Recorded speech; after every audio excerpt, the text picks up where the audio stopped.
नमस्कार साथियों। हम लोग इंडियन ज्योग्राफी के इस सीरीज में आगे बढ़ रहे हैं और उसी कड़ी में आज दूसरा एपिसोड है इस सीरीज का। तो आइए हम लोग इस सीरीज में देखते हैं कि आज के एपिसोड में हमें क्या-क्या देखने को मिलने वाला है। तो आज के एपिसोड में भी इंडियन ज्योग्राफी है और इंडियन ज्योग्राफी के इस अगले कड़ी में हम देखेंगे विभिन्न टाइप से, जो कि सामान्य परिचय आपने पढ़ा ही है, आपने देखा ही होगा। इससे पहले वाले भी एपिसोड में हमने देखा था कि सामान्य परिचय, भारत का सामान्य परिचय। तो जब हम सब परिचय की बात करते हैं तो उनका क्या भौतिक स्वरूप है, उनका क्या जो है वो कहाँ से कहाँ तक क्या है, क्या विस्तार है, इस प्रकार से हम चीज़ों को देखते हैं। कितने राज्य और किन राज्यों की सीमाएं कहाँ लगती है, हमारे इंटरनेशनल बॉर्डर्स क्या क्या हैं, यही सारी चीज़ें हमें देखने को मिलती है। सामान्य परिचय की बात करें तो आप जानते हैं कि ग्लोब पे हमारा भारत जो है उत्तरी अक्षांशीय जो विस्तार हैं उसमें हम उत्तरी गोलार्ध में रहते हैं, यानी कि हमारा भारत उत्तरी गोलार्ध में अवस्थित है। और इसी प्रकार से आप कह सकते हैं कि पूर्वी गोलार्ध में भी अवस्थित है। तो हम एक सिंपल सी बात यहाँ पे कर सकते हैं कि भारत जो है 0 डिग्री देशांतर से पूरब है और 0 डिग्री अक्षांश से ऊपर है। तो यहाँ पे अगर भारत है तो आप इसको पूर्वोत्तर गोलार्ध में कह सकते हो, और हम कहते भी हैं। तो भारत जो है यह पूर्वी गोलार्ध में इसीलिए कह रहे हैं क्योंकि 0 डिग्री देशांतर से पूरब है। उत्तरी गोलार्ध इसीलिए कहेंगे क्योंकि यह 0 डिग्री अक्षांश से ऊपर है। और आप सभी जानते हैं, हमने पढ़ा भी है कि 0 डिग्री अक्षांश से ऊपर जो है उसको हम उत्तरी गोलार्ध कहते हैं, 0 डिग्री अक्षांश से नीचे को दक्षिणी गोलार्ध कहते हैं। उत्तरी गोलार्ध में हम अवस्थित हैं, यहाँ से 0 डिग्री अक्षांश जो है वो गुजरती है। तो उत्तरी गोलार्ध में चूंकि हम हैं और उत्तरी गोलार्ध में हम हैं तो हमारा विस्तार, अक्षांशीय विस्तार क्या क्या है ये भी आपने पढ़ चुका है। और आप जानते हैं कि अक्षांशीय विस्तार हमारा क्या है। हमारा अक्षांशीय विस्तार है, यहाँ पर आप देखोगे जो नीचे है, यहाँ 0 डिग्री से ऊपर आप अगर जाते हो, 0 डिग्री अक्षांश से जब ऊपर आप जाते हो तो एक पॉइंट आता है जिसको आप कहते हैं 8 डिग्री 4 मिनट। और यह जो 8 डिग्री 4 मिनट अक्षांश है, 8 डिग्री 4 मिनट की जो अक्षांश है, नॉर्थ अक्षांश यानी उत्तरी अक्षांश, यह हमारे भारत की जो मुख्य भूमि है उसके सबसे निचले बिंदु से होकर गुजरता है। तो हम कहते हैं कि 8 डिग्री 4 मिनट से लेकर के हमारा विस्तार जो है 37 डिग्री 6 मिनट, यानी कि ऊपर में हमारा कहाँ तक है, 37 डिग्री 6 मिनट उत्तरी अक्षांश तक हमारा विस्तार है। 8 डिग्री 4 मिनट अक्षांशीय विस्तार नीचे से है, ऊपर से आप देखिएगा तो 37 डिग्री 6 मिनट तक हमारा अक्षांशीय विस्तार है, यानी कि इस बीच में भारत अवस्थित है। इसी प्रकार से अगर आप देखते हैं तो चलिए नेक्स्ट में इसको बड़े करके हम देखते हैं। यहाँ पर आप देख पाओगे कि यहाँ 8 डिग्री 4 मिनट नीचे, जिसको आप उत्तरी अक्षांश कहते हो, यहाँ 37 डिग्री 6 मिनट उत्तरी अक्षांश। अगर देशांतरीय विस्तार की बात करें तो 68 डिग्री 7 मिनट पूर्वी देशांतर से लेकर के 97 डिग्री 25 मिनट पूर्वी देशांतर तक भारत का देशांतरीय विस्तार है। और इसी क्रम में 82.5 डिग्री देशांतर जो है वह हमारा मध्याह्न समय रेखा भी है। ठीक है, जो कि आप जानते हैं कि उत्तर प्रदेश के एक शहर हैं, एक जिला है मिर्ज़ापुर, उनके बगल में एक नैनी नाम का जगह है, वहाँ से गुजरता है।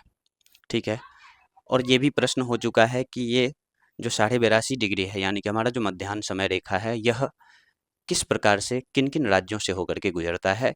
एक महत्वपूर्ण प्रश्न बनता है कि जो यहाँ से कर्क रेखा जो गुजरती है, जो भारत के विभिन्न राज्यों से होकर गुजरती है, और भारत का मध्याह्न समय रेखा जो है यह भी भारत के विभिन्न राज्यों से होकर गुजरती है, ये दोनों एक दूसरे को प्रतिच्छेदित कहाँ पे करती है।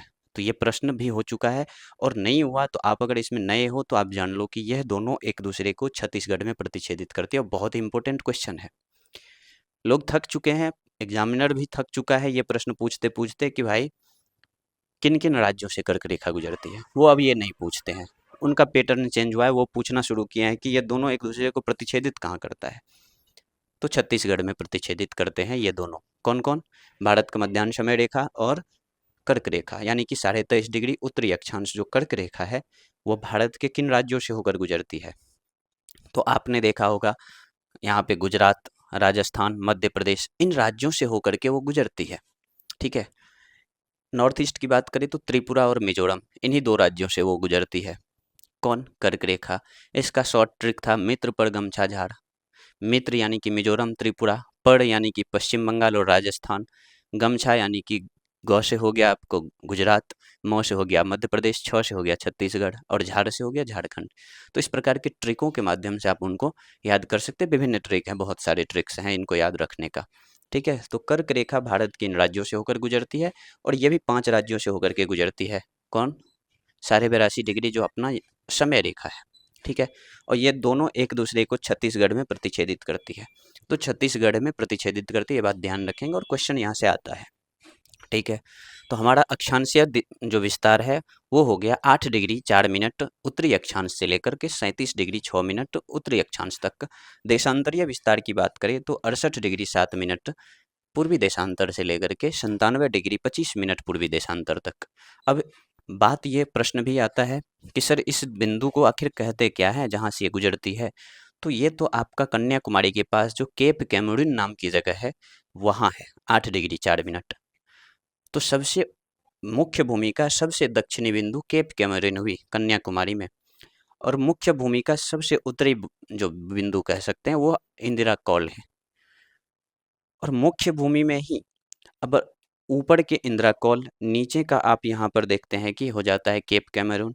लेकिन यहाँ एक छूट जाता है हमारा, जब भी हम इस प्रकार के प्रश्न को देखते हैं तो यहाँ देखिए, ये अंडमान निकोबार द्वीप समूह है और अंडमान निकोबार द्वीप समूह इस मुख्य भूभाग से भी नीचे तक है। तो नीचे अगर जाओगे तो यहाँ 6 डिग्री 4 मिनट, 6 डिग्री 4 मिनट की जो जगह है अक्षांश है, वह जहाँ से गुजरता है अंडमान निकोबार द्वीप समूह के एक हिस्सा से, उसको कहते हैं Indira call, sorry Indira point, जिसको पूर्व में पिग्मेलियन पॉइंट भी कहा जाता था। अभी भी आपको प्रश्न में आ सकता है कि पिग्मेलियन पॉइंट किसे कहते हैं, तो 6 डिग्री 4 मिनट नाम का जो यह अक्षांश है जो हमारे अंडमान निकोबार द्वीप समूह के निचले हिस्से से गुजरती है, उसको आप पिग्मेलियन पॉइंट, इंदिरा पॉइंट कहते हैं। इंदिरा कॉल की जब बात करेंगे तो इंदिरा कॉल होता है 37 डिग्री 6 मिनट उत्तरी अक्षांश, जो कि हमारा लद्दाख के हिस्सा में अब पड़ता है। अब जानते हैं ये जम्मू कश्मीर के हिस्से में अब नहीं है। जम्मू कश्मीर का जो विभाजन हुआ 2019 में, जब धारा 370 को हटाया गया था, तो आप जानते हैं कि जम्मू कश्मीर का जो है विभाजन भी कर दिया गया था। लद्दाख और जम्मू कश्मीर दोनों यूटी बन गए। दोनों ही यूटी में, ये लद्दाख वाली यूटी में अब ये पॉइंट पड़ता है इंदिरा कॉल। ठीक है, तो अब इस प्रकार के जो प्रश्न हैं, हम यहाँ से बहुत सारी चीज़ों को देख सकते हैं। जैसे देखिए कि अगर आपसे पूछ दे कि भारत के तटीय राज्यों का नाम लिखें या फिर भारत के तट पे कितने राज्य हैं, भारत के कितने राज्यों के पास तट है, इन प्रकार से प्रश्न आ सकता है। ये भी आप देख सकते हो। यहाँ देखो गुजरात, गुजरात के पास तट है। उसके नीचे आओगे तो यह है महाराष्ट्र, इसके पास तट है। उसके नीचे आओगे तो यह है गोवा, इसके पास तट है। कर्नाटक, इसके पास तट है। केरल, इसके पास तट है। ठीक है, गुजरात, महाराष्ट्र, गोवा, कर्नाटक, केरल, इनके पास तट हैं, तटीय रेखाएं हैं। उसके बाद इस साइड जाओगे तो तमिलनाडु, इनके पास तट है। आंध्र प्रदेश, इनके पास तट है। उड़ीसा, इनके पास तट है। ठीक है, और यहाँ पे पश्चिम बंगाल, इनके पास भी तट है। तो पश्चिम बंगाल, उड़ीसा, आंध्र प्रदेश और तमिलनाडु, पूर्वी घाट की अगर बात करें, घाट आप देख सकते हो, मेरे इस साइड पूरब है, मेरे इस साइड पश्चिम है। तो पूरब की तरफ अगर बात करोगे, पश्चिम, इस इस साइड से अगर पश्चिम से बात करोगे तो गुजरात है, महाराष्ट्र है, गोवा है, कर्नाटका है और केरल है। ठीक है, यूटी जाते हैं, दमन द्वीप वगैरह, लेकिन राज्यों की अगर बात करें तो गोवा है, महाराष्ट्र है और गुजरात, इसके बाद कर्नाटका और केरल, इस प्रकार के राज्य हैं जिनके पास समुद्री तट है। प्रश्न ये नहीं बनता, प्रश्न ये भी बन जाता है कि किस राज्य के पास सबसे लंबी समुद्री तट है। तो प्रश्न में आप देखेंगे कि हो जाए गुजरात। देखने में आंध्र प्रदेश सबसे बड़ा लगता है, लेकिन आंध्र प्रदेश नहीं है। गुजरात के बाद दूसरे नंबर पे है आंध्र प्रदेश। ठीक है, जब बात करिएगा कि बहुत सारे क्वेश्चन इस प्रकार से भी बनता है कि निम्नलिखित में से कौन से राज्य अरब सागर के तट पर स्थित है, या किस राज्य के पास अरब सागरीय तट है। तो अरब सागर इधर है, ये आपका अरब सागर है ना, ये आपका अरब सागर, इधर अरब नेशंस हैं, सऊदी अरब, ये जो दुबई वगैरह है इस साइड है। ठीक है, तो अरब सागर इस बीच के जो हिस्सा है उनको कहा जाता है। इधर नीचे पूरा की पूरा इंडियन ओशन है। ठीक है, वो हिंद महासागर है, ये अरब सागर है। इस साइड में आप देखोगे तो जो बंगाल की खाड़ी है वो है। तो बंगाल की खाड़ी वाले जो क्षेत्र हैं उसमें आपको पश्चिम बंगाल के पास ये जो तट देख रहे हो, जहाँ पे हुगली नदी आकर के यानी कि गंगा जो हुगली बाद में बन के गिरती है, वहां से लेकर के नीचे तमिलनाडु तक में 4 राज्य आपको दिख रहे हैं। पश्चिम बंगाल, उड़ीसा, आंध्र प्रदेश और तमिलनाडु। ये किसके साथ हैं? तो ये हैं बंगाल के खाड़ी के साथ। अरब सागर की बात करें तो अरब सागर में गुजरात, महाराष्ट्र, गोवा, कर्नाटका और केरल, इनके तट कहाँ हैं? इनके तट अरब सागर में है। और जो ये तट वाले हैं ना, इसको कहा जाता है वेस्टर्न तट, पश्चिमी तट, और इसको कहते हैं पूर्वी तट। तो पूर्वी तट पर स्थित राज्यों की संख्या कितनी है? 4। पश्चिमी तट पर स्थित राज्यों की संख्या कितनी है? 5। 5 पश्चिमी तट पे, 4 पूर्वी तट पे, कुल कितने हुए? 9, जिनके पास तटों की संख्याएं हैं, जिनके पास तट हैं। समझ पा रहे हैं आप? तट वाले राज्य 9 हैं, जिनमें से 4 हैं पूर्वी तट पे, 5 है आपको पश्चिमी तट पे। और जो 5 पश्चिमी तट पे है, आप याद रखोगे गुजरात, गुजरात के नीचे महाराष्ट्र, गोवा, कर्नाटक और केरल। ठीक है। उसके बाद अगर पूर्वी तट की बात करें, अगर नीचे से जा रहे हो तो तमिलनाडु, आंध्र प्रदेश, उड़ीसा और वेस्ट बंगाल। नहीं तो आप अगर ऊपर से आ रहे हो तो वेस्ट बंगाल, उसके बाद उड़ीसा, उसके बाद आंध्र प्रदेश और उसके बाद फिर तमिलनाडु। ठीक है। इस प्रकार से आप तट वाले प्रश्नों को देख सकते हो। तट वाले प्रश्नों में अगर आप करते हैं, देखिए हमारा जो सीमाएं है ना, विशाल है, भारत विशाल है। इसमें अगर बात कीजिएगा इसका, किसका बात करते हैं? इसका, कि भाई हमारे पास जो तट है इसकी लंबाई आखिर कितनी है? तो कुछ नहीं, सिर्फ 6100 किलोमीटर है। कितने हैं? 6100 किलोमीटर हमारी तट है। ये मेन भूभाग का बात कर रहा हूं मैं। मुख्य भूभाग का तट कितना है? 6100 किलोमीटर है। तट वाली सीमाएं की बात कर रहा हूं मैं। अगर बात करें कि मुख्य भूभाग में ही, चूंकि स्थलीय सीमा तो मुख्य भाग में ही है, तो स्थलीय सीमाएं कितनी है? अंतर्राष्ट्रीय सीमा, तो ये आप देखे होंगे विभिन्न स्रोतों से, बहुत जगह पे ये तो आपको दिखता है 15,200 किलोमीटर, कहीं कहीं दिखता है 15,106.7 किलोमीटर। तो 15,200 किलोमीटर हम राउंड फिगर में मान लेते हैं। कहीं कहीं आपको दिखेगा कि 15,106.7 किलोमीटर ये आपको दिखता है। ठीक है। देखिए क्या है बात, यह है अगले स्लाइड में अगर मैप अच्छा हो, नहीं देखते हैं यहाँ पे। देखिए पहले इसको ही देख लेते हैं कि आखिर जो ये है हमारा ग्लोब, इस ग्लोब पे चूंकि हम, देखिए कि प्रश्न को अगर हम देखें सही से, तो कुछ प्रश्न इस प्रकार से आ जाते हैं कि अगर ग्रीनविच लाइन पे अगर 12 बज रहा हो तो हमारे यहाँ कितने बजेंगे?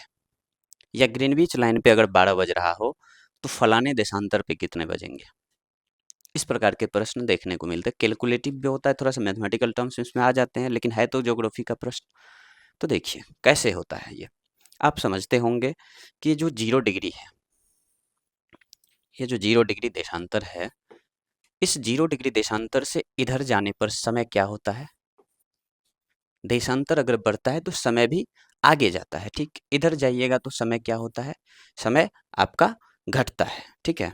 समय जब बढ़ता है यानी कि देशांतर जब आगे आप जाते हो 1 डिग्री, 2 डिग्री, 3 डिग्री करके, जब हम आते हैं हम अपने यहाँ पे यानी कि भारत के पास 82.5 डिग्री की बात करते हैं, तो 82.5 डिग्री में समय तो बढ़ेगा, आगे होगा समय, यहाँ के समय से आगे होगा। यहाँ अगर 0 डिग्री पे अगर 12 बज रहा है, क्या कर रहा है क्वेश्चन, कि अगर 0 डिग्री देशांतर पर दिन का 12 बज रहा हो तो 100 डिग्री पूर्वी देशांतर पर, अच्छा 100 डिग्री की बात हो रही है प्रश्न में, लेकिन हम भारत की पहले देखते हैं। तो भारत की अगर हम देखना चाहें तो 0 डिग्री देशांतर पे मान लीजिए कि आप 12 बज रहे हैं दिन का, तो हमारे यहाँ कितना होगा? देखिए होता क्या है, आप एक चीज याद रखिएगा कि 1 डिग्री अगर आप आगे जा रहे हो देशांतर के, तो 4 मिनट समय आगे है आपका, 4 मिनट का अंतर होगा 1 डिग्री जाने पर। तो 0 डिग्री से अगर बात करें भारत का, तो भारत का मानक समय रेखा तो 82.5 डिग्री है, हम उसी को मानते हैं। तो अगर 82.5 डिग्री की बात करें, 82.5 डिग्री की अगर हम बात करें, तो 82.5 डिग्री पर समय कितना होगा? सीधी सी बात है, 1 डिग्री आगे जाने पर 4 मिनट का समय हो रहा है, आगे जा रहा है। तो 82.5 डिग्री आगे जाने पर कितना होगा? तो भैया 82.5 में 4 मिनट से गुना कर दो, उतना मिनट होगा। तो 82.5 डिग्री यानी कि 82 इंटू 4 प्लस 1/2 इंटू 4, और ये सारे क्या है? मिनट में है। ठीक है, अब इसको अगर आप सॉल्व करोगे तो ये देखो, इसको अगर सॉल्व करते हैं, इसको अगर सॉल्व करते हैं तो ये हो गया आपको 4 2 जा 8। समझ पा रहे हैं? इसको सिर्फ मल्टीप्लाई करना है 4 से, यहाँ पे सिर्फ 4 से हम मल्टीप्लाई किए। 82.5 डिग्री को अगर 4 मिनट से गुना कर दें तो हमें भारत कितना समय आगे है ये दिख जाएगा, ये मिल जाएगा। तो इसको आप गुना करोगे, ये हो जाएगा, हाँ, 328 प्लस, यहाँ पे आपको ये कट के कैंसिल होके 2 बचा, ये मिनट में आ रहा है आपको, 330 मिनट हो गया। और ये जो 330 मिनट हुआ, तो आप इसको घंटा में अगर बदलोगे, तो घंटा में अगर बदलोगे तो 330 मिनट को घंटा में बदलो भाई। ठीक है, 330 मिनट को, कई बार ये पेन जो है ना ये भी धोखा दे जाता है। 330 मिनट को अगर आप घंटा में बदलोगे तो 1/60 से आप इसमें गुना करोगे। भागा अगर दे रहे हो यहाँ पे तो 6 6 जीरो कट गया, 6 से इसमें 2 6 पंचे 30, यहाँ बचा 3, और 3 बटे यानी कि 1/2 यानी कि कितना हुआ? 5.5 घंटा हो गया ये। तो 5.5 घंटा हम क्या हो गए? आगे हो गए, क्योंकि देशांतर आगे जा रहा है तो हम आगे हो गए 5.5 घंटा। ठीक है, अगर यहाँ 12 बज रहा था तो अब 5.5 घंटा आगे की समय बताओ। जब 0 डिग्री पे 12 बज रहा था तो 5.5 घंटा आगे की बात करोगे आप। समझ रहे हैं बात को? तो ऐसे इन प्रश्नों को सॉल्व किया जाता है। यहाँ जो क्वेश्चन है, यहाँ है कि 0 डिग्री देशांतर पर दिन का 12 बज रहा है, तो 100 डिग्री देशांतर पर कितना होगा? ये प्रश्न आप करोगे सेम इसी प्रकार से, क्योंकि उसमें कुछ नहीं है, 1 डिग्री आगे जाओगे, 4 मिनट का समय आगे जाओगे आप। ठीक है, तो 4 मिनट का समय आगे जाओगे, 100 डिग्री आगे जा रहे हो आप, 100 डिग्री देशांतर पे जा रहे हो, तो 4 से उसमें गुना करके बाकी को उसको घंटा में बदलोगे, उतना समय आगे जाएगा। तो 12 में उतना ऐड कर दोगे, उतना आगे का टाइम निकल जाएगा उस देशांतर पे। ऐसे इन प्रश्नों को सॉल्व किया जाता है। अब देखिए, जब आगे हम बढ़ेंगे, हाँ, आगे जब बढ़ते हैं तो हमें बॉर्डर्स की बात आती है। हम बॉर्डर की बात करते हैं। जो भारत का बॉर्डर है, अगर हम भारत के बॉर्डर को हम देखें, ठीक है, भारत की जलीय सीमाओं को तो हमने इधर देख लिया है, समुद्री तटों को। अब स्थलीय बात करते हैं। जब स्थल की बात करते हैं तो हमारा जो स्थलीय सीमा लगता है ये कुछ देशों से लगता है। कितने देशों से लगता है आप बता सकते हैं? देखिए, हम गिन लेते हैं, अभी 7 देशों से लगता है, लेकिन हम देख लेते हैं। यहाँ आप देख रहे हो कि इधर जो हमारा है ये है पाकिस्तान। हमारा सबसे बड़ा राइवल यही है, पाकिस्तान। और पाकिस्तान के बाद यहाँ पर थोड़ा सा 106 किलोमीटर के आसपास अफगानिस्तान से सीमा लगता है, लद्दाख वाले हिस्से में, जो कि पीओके के कब्जे, पाकिस्तान के कब्जे में है, जिसे हम पाकिस्तान ऑक्यूपाइड कश्मीर यानी कि पीओके कहते हैं। पाकिस्तान ऑक्यूपाइड कश्मीर में जो गिलगित बाल्टिस्तान का हिस्सा है, जो हम लद्दाख का हिस्सा मानते हैं, जो गिलगित बाल्टिस्तान का हिस्सा है, उस गिलगित बाल्टिस्तान के हिस्से से बॉर्डर लगता है किसका? अफगानिस्तान का। अब यहाँ से शुरू होता है और ऊपर यहाँ तक चाइना है। ठीक है, लेकिन बात क्या है कि चीन का बॉर्डर सिर्फ इधर है और यहाँ से इधर है। तो चीन का बॉर्डर इस बीच में, याद रखिएगा कि देखने में लगता है कि और सबसे बड़ा बॉर्डर चीन का लगता होगा, नहीं लगता है। चीन का बॉर्डर इतने राज्यों से नहीं लगता। ये नीचे में आपको यहाँ दिखेगा नेपाल। क्या दिखेगा? रुको, पेन चेंज कर लूँ मैं। यहाँ आपको दिखेगा नेपाल। ठीक है, ये है भूटान। ठीक है, तो नेपाल एक हो गया यहाँ पे, जिसके साथ हमारा सीमा लगता है। भूटान हो गया जिसके साथ सीमा लगता है। ये चीन का सीमा यहाँ पे अरुणाचल प्रदेश, यहाँ थोड़ा सा सिक्किम और यहाँ पर आपको लद्दाख, हिमाचल प्रदेश, उत्तराखंड इन राज्यों से लगता है। तो याद रखेंगे, ये कन्फ्यूजन कर देता है, कन्फ्यूजन में डाल देता है बच्चों को, छात्र को खास करके कन्फ्यूजन इसी बात से होता है कि सबसे बड़ी सीमा तो चीन से लगता होगा, नहीं लगता है। आपको जो सबसे छोटा देखने में लग रहा है ना, उन्हीं में से किसी न किसी के पास सबसे बड़ी सीमा है हमारी। देखते हैं किसके पास। अब इधर देखिए, इस साइड में तो म्यांमार है, म्यांमार है, और म्यांमार की सीमाएं लगती है अरुणाचल प्रदेश से, उसके बाद यहाँ पे नागालैंड से, मणिपुर से और मिजोरम से। अरुणाचल प्रदेश, नागालैंड, मणिपुर और मिजोरम इन राज्यों से म्यांमार का सीमा लगता है। उसके बाद आप देख रहे होंगे यहाँ से शुरू होता है बांग्लादेश का सीमा, और बांग्लादेश की सीमा इधर से यहाँ से पूरा घुमा करके एकदम जलेबी जो बनता जा रहा है ना, यहाँ से ये बांग्लादेश का सीमा है यहाँ तक। और सबसे बड़ी जो सीमा है हमारी अंतर्राष्ट्रीय सीमा, वो बांग्लादेश के साथ ही लगती है, और ये बांग्लादेश के साथ लगभग 4,96 बोल सकते हो आप इसको, 4,096 किलोमीटर की सीमाएं लगती है। अगर राउंड फिगर में आप बढ़ोगे तो इसको 97 बोल सकते हो। 4,096 किलोमीटर की सीमा बांग्लादेश के साथ लगती है, यानी कि सबसे बड़ी सीमा लगती है बांग्लादेश के साथ। दूसरे नंबर पे जो आता है, दूसरे नंबर पे वो है चीन। ये देखो आप, दूसरे नंबर पे चीन है या पाकिस्तान है? पाकिस्तान होना चाहिए, ठीक है। इस प्रकार से देखोगे आप अगर प्रश्नों को, तो सबसे बड़ी सीमा इसके साथ लगता है, और सबसे छोटी सीमा अफगानिस्तान के साथ लगता है कि नहीं?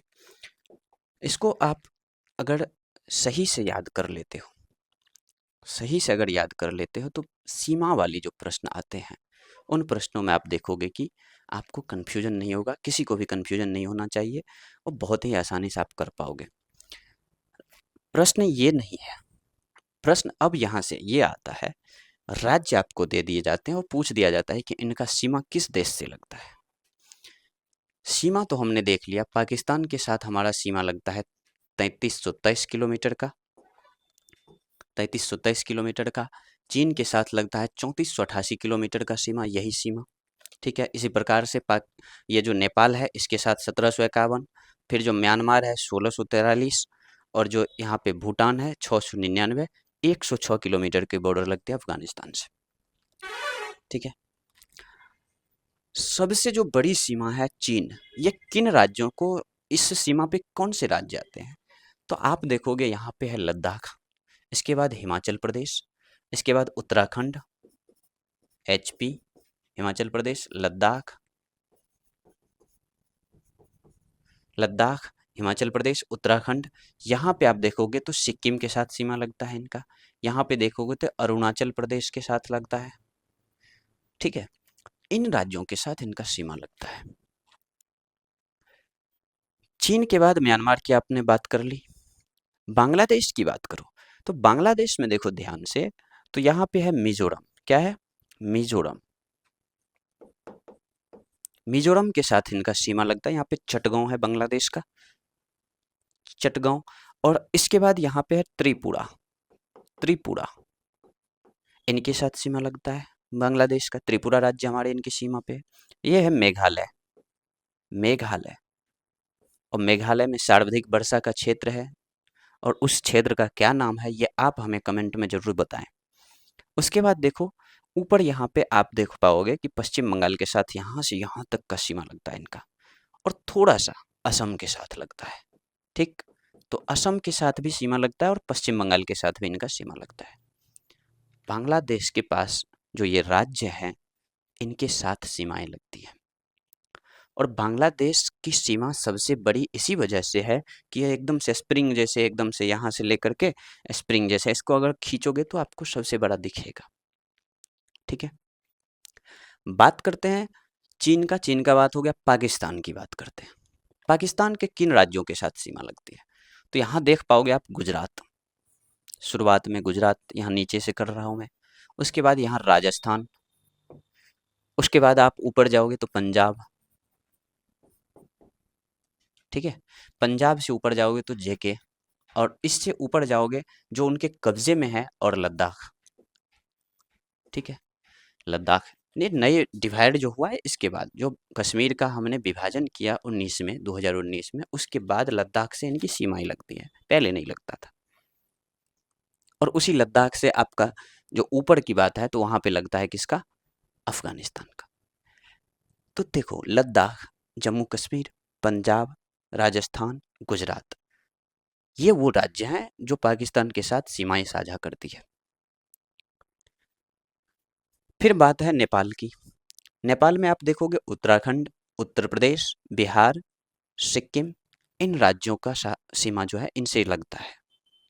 यहाँ प्रश्न आता है कि यहाँ जो ये पश्चिम बंगाल है, क्या इनका सीमा नेपाल से लगता है? जरूर लगता है, बिल्कुल रूप से लगता है, और यही कंफ्यूजनिंग क्वेश्चन है, ये कंफ्यूजन में डाल देता है। यहाँ आप ध्यान रखोगे, जो यहाँ ये छोटी सी जो जगह है, ये जो छोटी सी जगह है, यहाँ पे थोड़ी सी सीमा, सिलीगुड़ी कॉरिडोर जिसको आप बोलते हो, चिकन नेक जहाँ पे बोला जाता है, वहाँ पे सीमा नेपाल से लगता है। ठीक है, तो आप प्रश्नों को इसी प्रकार से देखते रहेंगे, रिवीजन करेंगे, तो ये चीज़ें आराम से आप कर पाओगे। अगला प्रश्न देखते हैं। प्रश्न क्या, इस स्लाइड में आप ये चीज़ जानोगे कि उन सीमाओं को कहा क्या जाता है। जो सीमाएं हमने देखी है उनको हम कहते क्या हैं? तो इन सीमाओं को आप देखोगे, रेड क्लिफ लाइन किसको कहा जाता है? हमने प्रीवियस वीडियोस में इनको डिस्कस किया है, आप बताओगे कि किसको कहा जाता है ये रेड क्लिफ लाइन किसको कहते हैं? रेड क्लिफ लाइन दो जगह की सीमाओं को हम कहते हैं। जब हमारा भारत विभाजन हुआ, भारत का जो विभाजन हुआ, तो उस भारत के विभाजन के समय ये जो जगह है ये भी पाकिस्तान हुआ करता था, पूर्वी पाकिस्तान इसको कहते थे। और पूर्वी पाकिस्तान, उसके बाद इधर बना था आपका एक पाकिस्तान, जिसको आप वेस्ट पाकिस्तान या पश्चिमी पाकिस्तान कहते थे उस समय। अभी तो एक ही बचा है, ये बांग्लादेश हो गया 1971 में। ठीक है, तो ये जो पाकिस्तान बने थे, ये एक लाइन रेड क्लिफ लाइन से ही बना गया था। एक एकदम बेवकूफ़ टाइप के इंसान थे, उन्होंने ना ये देखा ना वो कि कैसे कौन सी सिटीज़ किधर जाना है, बिल्कुल नहीं, उन्होंने लाइन खींचा, ले भाई हो गया पाकिस्तान। और इस प्रकार से जो उन्होंने दिया था लाइन, उसी को हम कहते हैं रेड क्लिफ लाइन। और ये जो अभी आपको ग्रीन ग्रीन लाइन दिख रही है ना दोनों जगह, इसी को रेड क्लिफ लाइन कहते हैं। ये 15 अगस्त 1947 को हुआ, और उसी दिन से हमारा भारत विभाज्य हुआ, और उसके बाद जो है इसको हम कहने लगे रेड क्लिफ लाइन, और हमारी अंतर्राष्ट्रीय सीमाएं हो गई है। जो कल तक पंजाब एक था वो पंजाब दो हो गया, जो कल तक सिंध एक था वो दो भाग में टूट गया। जो भी हिस्से थे इस क्षेत्र में, वहां पे बड़े रक्तपात हुए विभाजन की वजह से। और जिसको आप देखोगे कि हम पिछले कुछ वर्षों से, जब ये सरकार, प्रधानमंत्री मोदी ने ये अनाउंस किया था लाल किला से कि विभाजन विभीषिका दिवस मनाएंगे, और वो कब मनाते हैं? 14 अगस्त को मनाते हैं, आपको याद होगा। 15 अगस्त से एक दिन पहले, क्योंकि उसी रात की वो खूनी खेल थी। ठीक, तो इसीलिए हम लोगों ने उसे क्या मनाना शुरू किया, मनाना क्या, याद करना शुरू किया उन लोगों को जिन्होंने इस विभाजन में अपना सर्वस्व न्यौछावर कर दिया, कत्लेआम मचा था। उसी कत्लेआम को याद करने के लिए विभाजन विभीषिका दिवस यहाँ पे याद किया जाता है 14 अगस्त को। ठीक है, तो रेड क्लिफ लाइन जो है यह इन्हीं दोनों लाइन को कहा जाता है। रेड क्लिफ लाइन की बात अगर हम करें, मैकमोहन लाइन, मैकमोहन लाइन किसको कहेंगे? तो मैकमोहन लाइन जो चाइना के साथ बॉर्डर लगती है, जो चाइना के साथ ये बॉर्डर लगते हैं, इसको आप मैकमोहन लाइन कहते हो। ठीक है, चाइना के साथ बॉर्डर किन राज्यों के साथ लगता है आपने देख चुका है, लद्दाख, हिमाचल प्रदेश, उत्तराखंड, सिक्किम और अरुणाचल प्रदेश, ये चाइना के साथ बॉर्डर लगते हैं। और उन्हीं लाइन को हम मैकमोहन लाइन कहते हैं। यह जब आज़ाद भारत था ना, उससे पहले ये लाइन डिसाइड हो चुकी थी। और कब हुई थी? 1914 में शिमला में। जो उस समय के ब्रिटिश इंडिया के जो ऑफिशियल्स थे वो, और चाइनीज काउंटर पार्ट जो थे, वो बैठ करके शिमला में ये एग्रीमेंट किए थे, और मैकमोहन लाइन ड्रॉ किया था उन्होंने। अभी चाइना इसी लाइन को लेकर के उथल पुथल में रहता है कि नहीं हम नहीं मानते। नहीं मानो, हमें क्या है। उसके बाद देखोगे डूरंड लाइन। डूरंड लाइन किसके बीच आता है? तो डूरंड लाइन आता है अफगानिस्तान और हमारे बीच। अफगानिस्तान के साथ जब इस लाइन को 1896 ईस्वी में ब्रिटिशर्सों ने खींचा, अंग्रेज़ों ने जब अफ़गानिस्तान के साथ इस लाइन को बनाया था, अफ़गानिस्तान के लाइन को ड्रॉ किया था, तो उस समय ये पाकिस्तान तो था नहीं, हम थे भाई। हम बोले तो हिंदुस्तान था, अनडिवाइडेड था। तो यहाँ से जब इस लाइन को खींचा गया, तो इसी को कहा गया था डूरंड लाइन। डूरंड रेखा इसी को कहा गया था, और ये रेखा आगे चल करके यहाँ से ये यहाँ तक मिलती है। तो प्रश्न यहाँ से आपको दो प्रकार से पूछे जा सकते हैं। दो प्रकार क्या, ऑप्शंस की खेल हो सकती है। अगर ऑप्शन में रहे कि क्वेश्चन ये रहे कि डूरंड लाइन किन के बीच है, और ऑप्शन में रहे कि भारत अफगानिस्तान, तो भारत अफगानिस्तान आप जरूर मारिए, क्योंकि यहाँ पे आप जो 106 किलोमीटर की सीमा देखते हो, वह एटलीस्ट वह तो हमारे साथ अफगानिस्तान का लगता ही है। ठीक है, ये जो 106 किलोमीटर की सीमा होती है, वो अफगानिस्तान के साथ हमारा तो लगता है डूरंड लाइन। भाई कब्जे में उनके है, कभी ना कभी तो लेना है हमें। पीओके है, कभी ना कभी तो वो इंडियन कश्मीर होगा ही, इंडियन कश्मीर का हिस्सा है, मानते हैं हम वो है। तो हम जब वो लेंगे तो हमारा तो डूरंड लाइन है वो। तो इसीलिए डूरंड लाइन के बारे में जब प्रश्न आए, तो आप ये ध्यान रखोगे कि भारत और अफगानिस्तान के बीच ये सीमा लगती है। भारत अफगानिस्तान के अलावा अगर ये ना रहे ऑप्शन में, तो पाकिस्तान और अफगानिस्तान हो सकता है, और तब वो सही होगा। और मैं तो प्रश्न बनाने वालों को कहूंगा कि भाई आप क्यों देते हो अफगानिस्तान और पाकिस्तान, आप ये दो ना कि भारत और अफगानिस्तान। इसके बाद देख पा रहे होंगे आप काली नदी। काली नदी में यहाँ पे आप देखोगे कि लिपुलेख एक जगह जो विवादित हो गया था हाल फिलहाल में, केपी शर्मा ओली जो नेपाल वाले हैं, ये बहुत ही बिलबिला रहे थे। तो ये काली नदी की ही विवाद थी। दरअसल देखिए, उस विवाद को मैं समझाता हूँ है क्या।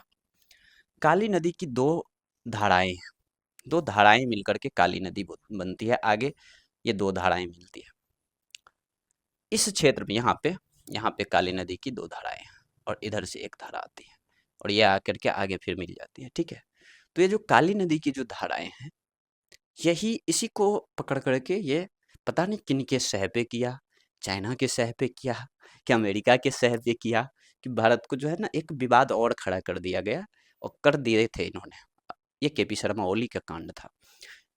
इन्होंने क्या कहना शुरू कर दिया, बात ये हुई थी कि काली नदी की जो है वह भारत और नेपाल के बीच सीमा साझा करती है। सुगौली संधि नाम से एक हुआ था, और सुगौली संधि में यह बात हुई थी कि ये ब्रिटिश इंडिया के टाइम का बात है कि काली नदी जो है भारत और नेपाल के बीच सीमा साझा करती है। वो चीजें चल रही थी, चल रही है अभी भी, और मान्य है। तो ये काली नदी की बाद में एक और धाराएं हो गई, ये वाली। नेपाल वाले ओली भैया क्या कहते हैं कि भैया ये नहीं बॉर्डर होकर के ये है, भारतीय सेना यहाँ तक मौजूद है। समझ पा रहे हैं आप बात को। ये जो दो फेड़ हो गया है काली नदी का, उस दो फेड़ ने ही विवाद का मतलब जड़ पैदा कर दिया है।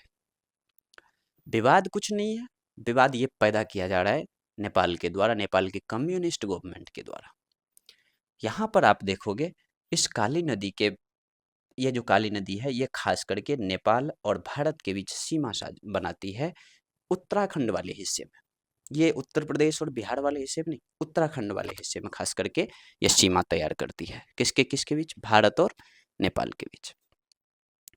पटकाई हिल्स की बात करें, पटकाई की पहाड़ियां, ये आपको पहाड़ियां पहाड़ियां जैसी दिख रही है ना, तो म्यांमार और भारत के बीच की जो पहाड़ी है, जो पटकाई हिल्स है, वो एक तरह से सीमा बनाती है भारत और म्यांमार के बीच में। वो सीमा पे ही है, इस वजह से हम कह सकते हैं। तो पटकाई हिल्स किसके किसके बीच है, भारत और म्यांमार के बीच। इसी प्रकार से आप देखोगे मन्नार की खाड़ी, आप जानते ही हैं। यहाँ पे जब श्रीलंका फ्री में जो मैप मिलता है हमें पढ़ने के लिए, बाकी के मैप आप खरीद करके पढ़ते होंगे, फ्री में मिलता है अगर कोई तो वो श्रीलंका का मैप है। इसी बीच में यहाँ पे मन्नार की खाड़ी है, और मन्नार की खाड़ी भारत और श्रीलंका के बीच है। यहीं पे पाक जलडमरू है। जो जलडमरू, जलडमरू क्या होता है समझ पा रहे हो आप? जलडमरू होता है ऐसे क्षेत्र, ऐसे क्षेत्र, ठीक है, जिनमें इधर भी जल है भैया और इधर भी जल है। ये जल का जो डमरू होता है ना, उसी को जल डमरू कहते हैं, ऐसे याद रखना आप। उसी को जल संधि भी कहते हैं, क्योंकि दोनों जल तो संधि कर रहा है ना। तो ये जलडमरू, पाक जलडमरू, पाक से याद ये पाकिस्तान नहीं हो जाए, PALK। ये जो पाक जलडमरू है, ये पाक जलडमरू भारत और श्रीलंका के बीच है। भारत और पाकिस्तान समझ मत लेना, और उसके चक्कर में आप वो ऑप्शन जो है गलत मार के आ जाओगे। भारत और श्रीलंका के बीच है, मन्नार की खाड़ी भी इसके बीच है, ठीक है। तो इसी प्रकार से इन क्वेश्चंस को आप अगर देखते हो, याद होती है, चीज़ों को आप देखोगे बहुत ही अच्छे से याद होगा, इनमें कुछ भी नहीं है। आप अगर इस पूरे के पूरे भारत को, विशाल भारत को देख पा रहे हैं, तो आप देखोगे कि ये जो 7 स्थलीय सीमा वाला जो देश था, पाकिस्तान, अफगानिस्तान, चीन, नेपाल, भूटान, बांग्लादेश और म्यांमार, इनके अलावा क्या हमारा समुद्र में किसी से सीमा लगता है? बिल्कुल लगता है। देखिए कहाँ कहाँ लगता है। क्या मैं इसको मिटा दूं? चलो मिटाते हैं थोड़ा सा।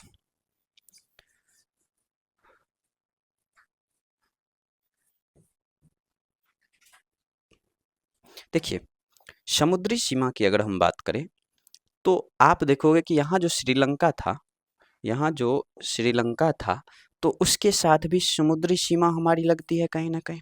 एक्सक्लूसिव इकोनॉमिक जोन अगर टकरा रहा है तो समुद्री सीमा तो लग रहा है। एक्सक्लूसिव इकोनॉमिक जोन क्या होता है हम आगे देखेंगे, लेकिन एक्सक्लूसिव इकोनॉमिक जोन अगर टकरा रहा है तो हमारी सीमा तो जरूर लगती है। इस प्रकार से आप श्रीलंका देख पा रहे होंगे। और एक बात बताओ, यहाँ पर चूंकि हमारा भी एक्सक्लूसिव इकोनॉमिक जोन है, और इस साइड बांग्लादेश का भी होगा, तो क्या हमारा सीमा हुआ? बिल्कुल हुआ। इसी प्रकार से यहाँ पे म्यांमार के साथ हो जाता है, यहाँ पर भी म्यांमार के साथ हो जाता है। उस साइड म्यांमार है, तो म्यांमार के साथ यहाँ पे थोड़ी सी सीमा तो नहीं, यहाँ पे आप नहीं हो सकते। म्यांमार का यहाँ पे होता है, कोको आइलैंड के पास। यहाँ तो नीचे हमने तो चटगांव को अपना बना लिया, यहाँ नीचे चटगांव है बांग्लादेश का, ठीक है। इसी प्रकार से यहाँ पे आप देखोगे सर्किल लाइन के पास, यहाँ पे जो है पाकिस्तान के साथ हमारी सीमा, जलीय सीमा तो लग जाती है। एक्सक्लूसिव इकोनॉमिक जोन हमने साझा किया हुआ है, मतलब साझा किया का मतलब एक दूसरे से उनका एक्सक्लूसिव इकोनॉमिक जोन टकरा रही है, तो वो आ जाता है। 1 2 3 4। एक देखो यहाँ पे इंडोनेशिया के पास हमारा जो ये है, इसका हमारा जो अंडमान निकोबार का जो निचले हिस्से हैं, जहाँ पे आपको इंदिरा पॉइंट मिला था, पिग्मेलियन पॉइंट मिला था, वो इंडोनेशिया के सुमात्रा आइलैंड से जो उसकी जो इकोनॉमिक जोन है, एक्सक्लूसिव इकोनॉमिक जोन, उनसे हमारा सीमा साझा हो जाता है। तो हमारे जलीय सीमा साझा जो है वो भी लगभग 7 देशों से हो जाता है, ठीक है। और यहाँ पे आप देखोगे कि एक मालदीव तो है ही। मालदीव और लक्षद्वीप के बीच कौन सी रेखा है या कौन सा अक्षांश है, ये आप हमको बताएंगे। देखिए, प्रश्न ये है आपसे कुछ प्रश्न, जैसे कि कर्क रेखा किन राज्यों से होकर गुजरती है? आप जानते हैं कर्क रेखा किन राज्यों से होकर, अभी मैंने बताया था। किस किस राज्य से? मित्रपड़ गमछा झाड़, मिजोरम, त्रिपुरा, पश्चिम बंगाल, राजस्थान, गुजरात, मध्य प्रदेश, छत्तीसगढ़ और झाड़ बोले तो झारखंड। तो मित्रपड़ गमछा झाड़ किस राज्य की सीमा सर्वाधिक राज्यों से लगती है? ये प्रश्न थोड़ा सा आप सोच के बताएंगे। किस राज्य की, भारत के कौन से ऐसे राज्य हैं जिसकी सीमा सबसे अधिक राज्यों से मिलती है? तो भारत का ऐसा एकमात्र राज्य आप कह सकते हो, ये जो यूपी है ना, यूपी, इनकी सीमा सर्वाधिक राज्यों से मिलती है, सबसे अधिक, ठीक है। उसके बाद राजस्थान से भी इनकी सीमा लगती है, जो कि कंफ्यूजन होता है, राजस्थान से यहाँ पे सीमा लगते हैं इनका, ये कंफ्यूजन हो जाता है लोगों को। कितने और किन राज्यों के पास समुद्री तट है? मैंने प्रीवियस में देख चुका है, आपको मैंने बताया था कि किन किन राज्यों के पास समुद्र है। आइए एक बार के लिए हम इसको याद कर लेते हैं, और किन राज्यों के पास समुद्र है ये हम देख लेते हैं, ठीक है। समुद्र किन राज्यों के पास है? समुद्र आपका ये जो वी शेप में भारत है नीचे, इनमें आपने देखा था कि 9 राज्यों के पास समुद्र है। 5 पश्चिमी तट पे, 4 पूर्वी तट पे। जो 5 पश्चिमी तट पे है उनमें कौन था? उनमें था गुजरात, महाराष्ट्र, गोवा, कर्नाटका, केरल। गुजरात, महाराष्ट्र, गोवा, कर्नाटक और केरल। जो पूर्वी तट पे राज्य थे वो कौन थे? वेस्ट बंगाल, उड़ीसा, आंध्र प्रदेश, उसके बाद नीचे तमिलनाडु। इन राज्यों के पास समुद्री तट है। तो आप कितने और किन राज्यों, तो 9 राज्यों के पास, और किन राज्यों के पास तो वो मैंने बोल दिया अभी। नेपाल के साथ अंतर्राष्ट्रीय सीमा बनाने वाले राज्य कौन है? नेपाल के साथ कौन से राज्य जो है वो सीमा बनाती है? तो नेपाल के साथ कौन राज्य सीमा बनाते हैं ये मैंने आपको अभी बताया था। मैप में आप देखो ध्यान से, उस चीज को पूरी तरीके से मैप को एब्जॉर्ब करो और देखो। उत्तराखंड, उत्तर प्रदेश, बिहार और पश्चिम बंगाल। पश्चिम बंगाल की सीमा कहाँ? सिलीगुड़ी कॉरिडोर के पास, और सिक्किम। तो ये राज्य हुए जो कि नेपाल से सीमा साझा करती है। बांग्लादेश के साथ कौन से राज्य की सीमा साझा करती है? बांग्लादेश के साथ कौन से राज्य थे? बांग्लादेश का जो चटगांव है मिजोरम के पास, वहां से शुरू करो, मिजोरम। उसके ऊपर जाओ त्रिपुरा, ऊपर जाओ तो आप जो है असम और मेघालय। इस साइड आओगे तो पश्चिम बंगाल। बस यही वो राज्य है। इस प्रकार से आप बांग्लादेश के और जो भी देश हैं उनके साथ जो हमारी राज्य सीमा साझा करते हैं उनको याद रख सकते हो। अगला है कि पाकिस्तान से लगे राज्यों में सबसे अधिक सीमा किसका है? पाकिस्तान से लगे राज्यों में सबसे अधिक सीमा, देखो बात यह है कि जो पहले जो पाकिस्तान था ना, पहले जो कश्मीर था हमारा, ये जो कश्मीर था हमारा पहले, तो इस कश्मीर का जो क्षेत्र था ये जम्मू कश्मीर का पूरा था। तो जम्मू कश्मीर सबसे अधिक सीमा साझा करता था पाकिस्तान के साथ, और वो राज्य था। अभी वो यूटी हो गया है। और राज्य की अगर बात होगी, इस प्रकार के क्वेश्चंस में राज्य की बात होगी, तो राज्य यहाँ पे आपको राजस्थान हो जाएगा, जिनका सीमा जो है, जो मतलब पाकिस्तान से सर्वाधिक सीमा साझा करती है राज्यों में। पहले कश्मीर हुआ करता था, क्योंकि कश्मीर अभी यूटी है तो वो नहीं होंगे। ठीक है। उसके बाद सिक्किम और अरुणाचल प्रदेश की सीमाएं किन राज्यों से लगती है? सिक्किम और अरुणाचल प्रदेश की सीमाएं किन राज्यों से लगती है? बताइए। सिक्किम की जो सीमा है, आप ध्यान से देखो, मैप को एब्जॉर्ब करो। अगर मैप आप चाहोगे तो मैं मैप दे दूंगा यहाँ पे, लेकिन आप मैप को एब्जॉर्ब करो। सिक्किम की सीमा किन राज्यों से, किन देशों से लगती है? तो सिक्किम की सीमा लगती है ऊपर चीन, एक साइड भूटान और एक साइड नेपाल। 3 देश हुए। इसी तरह अरुणाचल प्रदेश की सीमा लगती है ऊपर चीन, एक साइड भूटान और एक साइड म्यांमार। इस प्रकार के एक और यूटी है, एक और राज्य जिनकी 3 देश से सीमा लगता है, वो है लद्दाख। इस क्वेश्चन को देखो ध्यान से आप, ये लद्दाख है ना? लद्दाख की सीमा अफगानिस्तान से लगा यहाँ पे, इधर से चीन के साथ लगा, और थोड़ी सी पाकिस्तान के साथ भी लगा देते हैं इंटरनेशनल बॉर्डर। तो लद्दाख का भी सीमा 3 देशों से लगता है। सिक्किम का भी सीमा 3 देशों से लगता है, चीन, भूटान और नेपाल। अरुणाचल प्रदेश का भी सीमा 3 देशों से लगता है, म्यांमार, चीन और भूटान। आप देखोगे तो एक क्वेश्चन और बहुत बनता है कि त्रिपुरा, ये देख रहे हैं त्रिपुरा, तीनों देश, तीनों तरफ से ये बांग्लादेश से घिरा हुआ है। एक तरफ सिर्फ इसका असम और मिजोरम है, और बाकी तीनों तरफ से ये घिरा हुआ है किससे? बांग्लादेश से। और इसीलिए आप ध्यान रखना कि त्रिपुरा का भी जो लैंग्वेज है ना, बांग्ला है। वहाँ और भी लैंग्वेज है, लेकिन बांग्ला वहाँ की मुख्य भाषाओं में शामिल है, मुख्य रूप से शामिल है। ठीक है, चलते हैं नेक्स्ट स्लाइड पे। सिक्किम और अरुणाचल प्रदेश की यह बात हो गई। अब देखिए, हमने किया था बात कि हम देखेंगे समुद्री मील क्या होती है, मतलब समुद्र में जो हमारा वो बोल रहे थे एक्सक्लूसिव इकोनॉमिक जोन, वो क्या चीज है। तो आप इन चीजों को देख पा रहे होंगे कि होता क्या है कि एक, देखो पहले क्या था कि अगर ये चीजें नहीं थी ना, कौन चीजें भाई, मैं इसकी बात कर रहा हूँ, UNCLOS, United Nation Convention, convention on the law of the sea. समुद्र के लिए जो संविधान, इसको जानते हैं? ये समुद्रों का संविधान, समुद्रों के नियमों का संविधान कहा जाता है इसको। ये बहुत जरूरी था। इसके होने के बाद चीन अभी क्या कर रहा है, साउथ चाइना सी में जाके नया द्वीप बना देता है और बोलता है कि ये तो अब मेरा है, यहाँ से एक्सक्लूसिव इकोनॉमिक जोन शुरू होता है, जो कि इलीगल है। इलीगल होते हुए भी वो कर रहा है अभी, और जब सोचो, आप कल्पना करो कि ये कानून अगर नहीं होंगे तो बड़े बड़े देशों का क्या हाल होता होगा। वो क्या करते होंगे छोटे छोटे देशों को।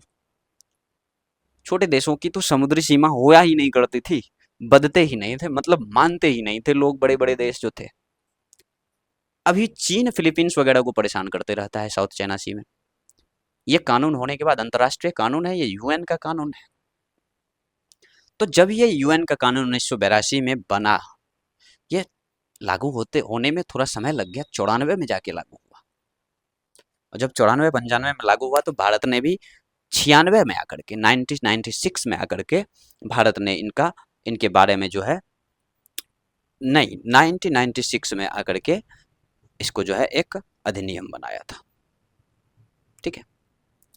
तो आप इन चीजों को अगर देखोगे, आप इन चीजों को, प्रश्नों को अगर देखते हो, उसमें जब एक्सक्लूसिव इकोनॉमिक जोन आता है तो एक्सक्लूसिव इकोनॉमिक जोन में आप इन चीज को देखो और समझो कि आखिर ये होता क्या है। इसीलिए मैं ये स्लाइड लेकर के आया हूं कि आप समझो इसको।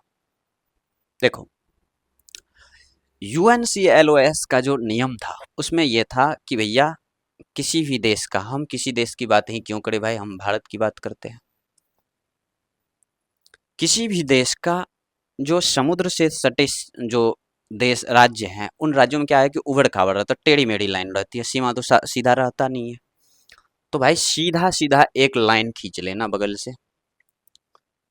इनका कहना था कि लाइन खींच लेना एक, जिसको आप बेस लाइन कह दोगे, बेस लाइन। ठीक है, बेस लाइन कह लोगे। और उस बेस लाइन के अंदर जो वाटर होंगे, जो बेस लाइन के अंदर वाटर होंगे, उसको आप इंटरनल वाटर आप आराम से कह दोगे, क्योंकि बेस लाइन खींच लिया है। और बेस लाइन के बाद जो भी चीजें होगी वो निर्धारित की जाएगी, वो आपका अंदर का बात है, अंदर का वो जो है जल है, इसीलिए उसको आप कहोगे इंटरनल वाटर। और वो पूरी तरह से आपकी देश की संपत्ति है, देश की संप्रभुता है, उस पर रहता है। ठीक है। अब इस लाइन से, यानी कि इस जो आधार लाइन है, इसको जो बेस लाइन कहे आप, यहाँ से 12 नॉटिकल माइल की दूरी तक, कहाँ तक, 12 नॉटिकल माइल की दूरी तक जो क्षेत्र होंगे उसको आप टेरिटोरियल वाटर कहेंगे। टेरिटोरियल वाटर कहेंगे, यानी कि प्रादेशिक सीमा कहोगे आप, प्रादेशिक जल में आप, प्रादेशिक जल हुआ वो आपका, और उस पे देश का पूरा अधिकार है, उसमें आप कुछ भी करो, जो भी चीजें हैं वो कर सकते हैं, खनन कार्य कर सकते हैं। खनन कार्य की तो बात ही छोड़ दो, उसमें जो भी है टैक्स वैक्स ये सब सारी चीजें ले सकते हो। और इससे आगे की बात अगर करोगे तो यहाँ से 12 नॉटिकल माइल, ये बच्चे भूल जाते हैं, जो भी छात्र हैं वो भूल जाते हैं कि यहाँ से 12 नॉटिकल माइल, यानी टोटल देखें तो बेस लाइन से 24 नॉटिकल माइल की दूरी तक में जो क्षेत्र होता है, उस पर आपको कानून बनाने का अधिकार हो जाता है। मान लीजिए किसी का विदेशी जहाज आकर के ऐसे ही बिना टैक्स दिए घुस गया, तो उससे टैक्स लेंगे कि भैया ऐसे कैसे हमारे यहाँ आ गए, दो। समझ रहे हैं। तो ये 24 नॉटिकल माइल तक होता है। ठीक, बेस लाइन से 24 नॉटिकल माइल। लेकिन बेस लाइन से 24 नॉटिकल माइल नहीं, खास करके ये 12 नॉटिकल माइल जो है ये वो क्षेत्र है। कौन सा क्षेत्र भैया, तो संलग्न क्षेत्र आप इसको बोलते हैं। कंटिजियस नोट जो क्षेत्र होता है, कंटिजियस वाटर जो होते हैं या जोन जो होता है, वह 24 नॉटिकल माइल तक बेस लाइन से होता है। लेकिन आप उस बेस लाइन के बाद जो 12 नॉटिकल माइल था, जिसको आप कह क्या रहे थे टेरिटोरियल वाटर, उस टेरिटोरियल वाटर के बाद 12 नॉटिकल माइल तक। ठीक है। प्रश्न घुमा के पूछ सकता है कि टेरिटोरियल वाटर के बाद कितने दूरी तक जो है आपका ये होता है, यानी कि संलग्न क्षेत्र होता है। इसके बाद होता है विशेष आर्थिक क्षेत्र। विशेष आर्थिक क्षेत्र, हम इसी की बात कर रहे थे तभी। एक्सक्लूसिव इकोनॉमिक जोन जो होता है वह 200 नॉटिकल माइल होता है। बहुत ही प्रसिद्ध सा क्वेश्चन है। इनमें संसाधनों पर जो है छोटी छोटी सी चीजें जो होती है, कुछ भी संसाधन जो समुद्री संसाधन है उन पे आपका अधिकार होता है। और इसके बाद अगर बात करें तो ये बड़ी सी चीज है जो कि मैं जनरली क्वेश्चंस नहीं पूछते हैं, लेकिन होता है कि 350 नॉटिकल माइल तक जो है यह आपका महाद्वीपीय तट जो होती है ना, वो चीजें होता है जिसमें कि समुद्र तल के खनिज तेल पर या गैस पर जो है आप कुछ उसमें आपकी अधिकार हो सकती है। और अन्य देशों का भी होता है, आपका भी हो सकता है। तो ये 200 नॉटिकल माइल तक आपका एक्सक्लूसिव इकोनॉमिक जोन होता है। ये हुआ आपका 12, ये हुआ आपका 12। ठीक है, अब देखिए, कहोगे कि सर जी इस बेस लाइन से हम कैसे मान लें कि ये इधर जाएगा? बेस लाइन कैसे खींचा जाता है ये बात समझो। ये आपको मैंने पहले भी कहा, लेकिन बेस लाइन खींचने के लिए भी कुछ रूल्स तो है। किसी का देखोगे कि आप पूरे के पूरे गोल ही है, उसका बेस लाइन कैसे होगा? तो नॉर्मली उसका उसका नॉर्मल बेस लाइन है कि भैया सीधी सी एकदम कर दो। अपने में जब देखोगे, यहाँ पे अपने में अगर बात करो तो यहाँ क्या है ना कि भारत की इस प्रकार की जो है जो साइज है, भारत का जो शेप है, जो शेप है ये ऐसे है, ऐसे है ना, ऊपर जाते जाते ऐसे हो जा रहा है। तो ये जो होता है ऐसे, आप इसमें देखोगे कि यहाँ है, यहाँ से अगर यहाँ को मिला दें तो हमें तो कुछ बचा ही नहीं, यानी तो बहुत ज्यादा बच जाएगा। तो ऐसा नहीं होता है, उसी को आप बहुत ही ध्यान से देखोगे तो इनमें क्या किया जाता है कि छोटे छोटे जो जहाँ पे आप लो वाटर लाइन कहते हैं, जो ज्वार जो अंदर जाती है उस लाइन को मिलाया जाता है। ज्वार जहाँ पे सबसे अंदर चली जाती है समुद्र की ज्वार, तो उस लाइन को मिला करके और उसे बेस लाइन बनाया जाता है, और उस बेस लाइन से समुद्री दूरियों की माप की जाती है। समझ पा रहे हैं आप इस बात को? उम्मीद है कि आप समझते ही होंगे। और फिर देखते हैं कि भाई इन तटों को हमारे देश में जो क्वेश्चंस आता है ना, उन तटों से बहुत सारे क्वेश्चंस आ सकते हैं कि भैया ठीक है, आपने बताया कि एक्सक्लूसिव इकोनॉमिक जोन ये वो नौ तेरह। अब आप ये बताओ, क्वेश्चन आपको रहेगा कि जो तमिलनाडु का तट है उसे क्या कहते हैं? ऑप्शन में रहेगा केनरा तट, कोरोमंडल तट, मालाबार तट, उत्तरी सरकार तट। क्या कहोगे? जानोगे तभी तो। तो जानते तो आप होंगे, और अगर नहीं जानते जानते हैं तो आप रिवीजन कीजिए, और नहीं जानते हैं तो आप जान लीजिए। देखिए क्या है इसमें बात कि हमने देखा था कि इस साइड से हमारा 5 राज्य है जो समुद्र के साथ जो है इनकी सीमाएं लगती है, यानी कि समुद्री तट है इनके पास। ठीक है, तो जो गुजरात है, इस गुजरात की जो तट है इसको कहते हैं काठियावाड़ तट। काठियावाड़ी तट याद रखना, गुजरात के तट को काठियावाड़ तट कहते हैं। गुजरात के बाद जब आप देखोगे तो गुजरात से लेकर के नीचे, गुजरात में जो दमन द्वीप है, खास करके जो दमन द्वीप का क्षेत्र है, वहां से लेकर के नीचे गोवा तक के क्षेत्र को आप क्या कहते हैं? गोवा तक के क्षेत्र को आप क्या कहते हैं? उसको आप कहते हैं कोंकण तट। क्या कहते हैं? कोंकण तट। ध्यान रखोगे, काठियावाड़ तट गुजरात, कोंकण तट गुजरात से लेकर के गोवा, फिर गोवा से लेकर के कर्नाटक। इस तट को आप क्या कहोगे? गोवा से लेकर के कर्नाटक तट, इसको क्या कहोगे भैया? तो इसको हम कहते हैं केनरा तट। ये केनरा तट खास करके गोवा में जो है ना, गोवा से लेकर के कर्नाटक के मैंगलोर तक के क्षेत्र को कहते हैं। प्रश्न अगर घुमा दे कि मैंगलोर तक के, तो आप ये भूल मत जाना, क्योंकि वो केनरा तट है। सीधी सी बात है, आप याद रखो कि गोवा से लेकर के कर्नाटक तक केनरा तट, कर्नाटक में मैंगलोर, एक जगह याद रखनी है बस। और मैंगलोर, मैंगलुरु पोर्ट वोर्ट जो है ना वही वाला। तो मैंगलुरु तक जो है, गोवा से मैंगलुरु तक, वो क्या होगा? केनरा तट। फिर गोवा से गुजरात तक क्या था? कोंकण तट। गुजरात के पूरे तट को क्या कहते हैं? काठियावाड़ तट। अब देखो कि कर्नाटक के मैंगलोर से लेकर के नीचे अगर बात करोगे तो कन्याकुमारी तक, ये जो तट है इनको क्या कहते हैं आप? इनको कहते हैं मालाबार तट। क्या कहते हैं? मालाबार तट। आपसे एक प्रश्न है मेरा, ये आप कमेंट बॉक्स में जरूर से लिखोगे कि मालाबार नाम से एक एक्सरसाइज होती है, किन देशों के बीच होता है? मालाबार एक्सरसाइज किसके किसके बीच होता है, ये आप बताओगे। ध्यान रखो, काठियावाड़ तट, ये है काठियावाड़ तट, ये आपका काठियावाड़ तट याद रखोगे या फिर लिख दो भैया? काठियावाड़ तट। ये आपका कोंकण तट, ये आपका गोवा के बाद गुजरात से गोवा तक, गुजरात से गोवा तक कोंकण तट, गोवा से कर्नाटक तक केनरा तट, केनरा तट, कर्नाटक से लेकर के नीचे तमिलनाडु कन्याकुमारी तक क्या है? तो कोरोमंडल। कोरोमंडल ही था, मालाबार, सॉरी, मालाबार तट, मालाबार तट है,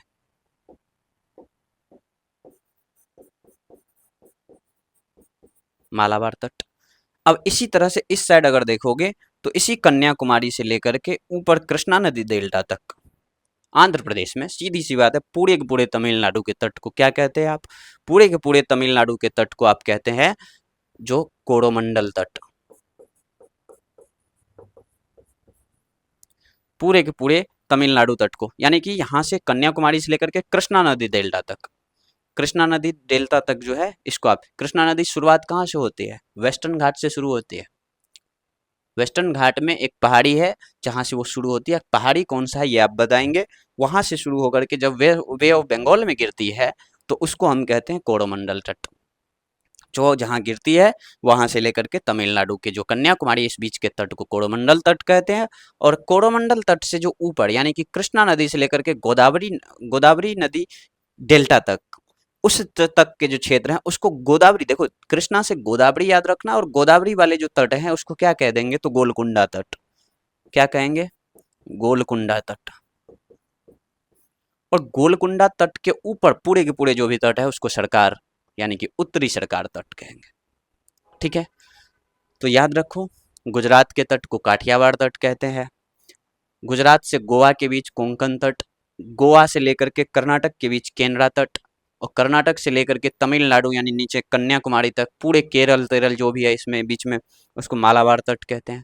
कन्याकुमारी से लेकर के ऊपर कृष्णा नदी डेल्टा तक कोरोमंडल तट, कृष्णा नदी डेल्टा यानी कोरोमंडल तट से ऊपर के तट को कृष्णा नदी डेल्टा डेल्टा से लेकर के गोदावरी नदी के बीच के क्षेत्र को आप क्या कहते हैं? गोलकुंडा तट। उससे ऊपर के क्षेत्र को आप उत्तरी सरकार तट कहते हैं।